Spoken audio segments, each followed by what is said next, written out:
महत्त्वाची बातमी अलिबाग येथील आरसीएफ कंपनीच्या विरोधामध्ये आंदोलन स्थगित करण्यात आलं। 5 तासांपासून हे आंदोलन सुरू होतं। रास्ता रोको आंदोलनाची भूमिका घेतलेली होती। रस्त्यावरती टायर जाळत आरसीएफ प्रशासनाचा निषेध देखील करण्यात आला। शिवसेनेच्या आंदोलनाला हिंसक वळण लागलेलं होतं, तर महेंद्र दळवींच्या नेतृत्वाखाली आंदोलन करण्यात येत होतं। मात्र आता हे आंदोलन स्थगित करण्यात आलेलं आहे।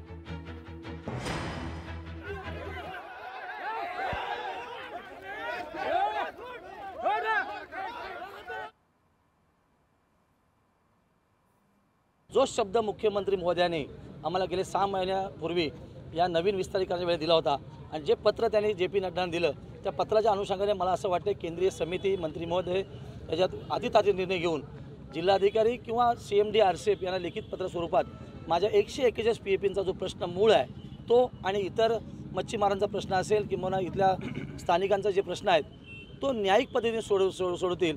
अन्यथा उद्यापासून 2 दिवस आमचं साखळी उपोषण आहे आणि 17 तारखेला आमची कोर कमिटी आज निर्णय घेईल आणि त्याच्यामध्ये येणाऱ्या दिवाळीपूर्वी 17 तारखेला आम्ही वडखळपासून येणारी जी वाहतूक पब्लिक आहे किंवा मुंबईमधून येणारी पब्लिक वाहतूक आहे ती सगळी आम्ही बंद करणार आणि अलिबागमध्ये चक्काजाम करणार।